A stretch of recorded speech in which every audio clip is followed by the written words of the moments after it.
Similarly, we try to draw and find the Euler's graph for the points 4 with 8 rows and 5 points with 8 rows, 6 points with 8 rows, 7 points with 8 rows, and so on. Means it is a tedious job.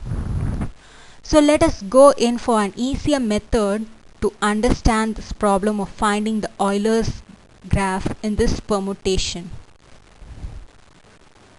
Hence we come to know that to get an Euler's graph we need a cyclic permutation. Now let us see, can this condition alone fetch an Euler's graph? Let us consider there are 4 points and 8 rows. Now let us consider the cyclic permutation 1 to 3, 3 to 2, 2 to 4, 4 to 1. 1 to 3, 3 to 2, 2 to 4, 4 to 1. 1 to 3 to 2, 2 to 4, 4 to 1.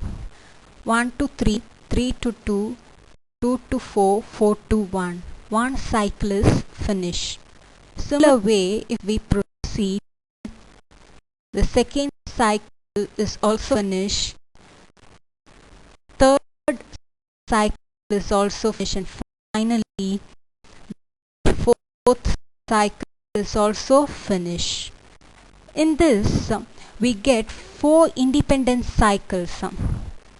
So a cyclic permutation alone cannot give an Euler's graph, even though we considered a cyclic permutation 1 to 3, 3 to 2, 2 to 4. It didn't lead us to the Euler's graph. Now let us consider there are 6 points and 8 rows with the cyclic permutation 1 to 2, 2 to 3, 3 to 4, 4 to 5, 5 to 6, and 6 to 1. Here m is equal to 6 points and n is equal to 8 rows, where m represents the points and n represents the rows. Consider the cyclic permutation 1 to 2, 2 to 3, 3 to 4, 4 to 5, 5 to 6, and 6 to 1. If we sum the first row and first point and proceed to draw the graph in one full cycle, we come to the first point of the 7th row. Similarly, proceeding, the second cycle ends in the first point of the 13th row, that is 7 plus 6 is equal to 13. Similarly, if we proceed, third cycle ends in the first point of 19th row, that is 13 plus 6 equal to 19. Similar way, if we proceed, one full cycle will complete on the first point of 13, 19, 25, 31, but 13 is equal to 1 into 8 plus 5, which is equal to 5th row.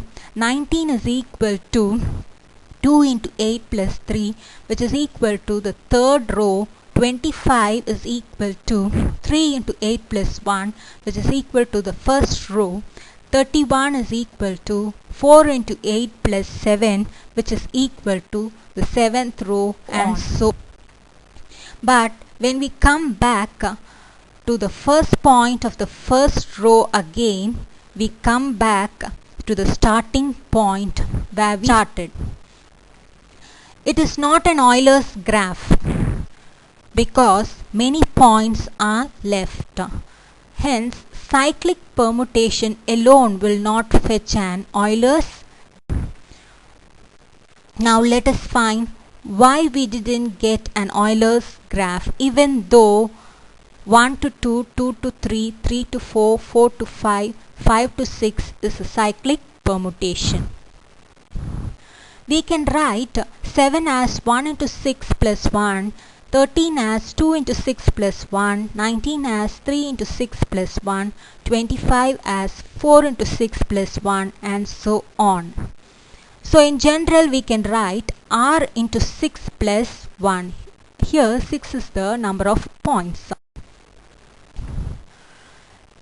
When we get a number that is equal to both r into 6 plus 1 and s into 6 plus 1, then the cycle is complete once.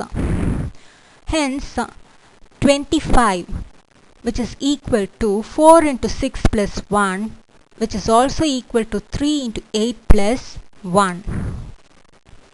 Here totally there are 24 points, that is 4 into 6 which is equal to 24 and 3 into 8 which is equal to 24. Hence we can generalize it to as m points and n rows. Therefore the cycle is complete only when the first number that satisfies r into m plus 1, which is equal to s into n plus 1, and there are totally rm which is equal to sn points in it. Now let us see what is the first number that satisfies rm plus 1 and sn plus 1. That is, which is the smallest number that satisfies rm equal to sn. That is rm equal to sn, which is equal to capital R, which implies capital R is the multiple of both m and n and also the smallest, which implies R is the least common multiple of m and n. If it has to be an Euler's graph, all the points should be there, that is mn points. That is R is equal to mn. That is LCM of m and n is mn itself. This is possible only when m and n have 1 as the greatest common divisor. Hence, with m equal to 6 points and n equal to 8 points, we cannot have an Euler's graph, since 2 is the greatest common divisor of 6 and 8. Hence we can conclude that if m is equal to 5 points and n is equal to 8 rows, we get an Euler's graph, since 1 is the greatest common divisor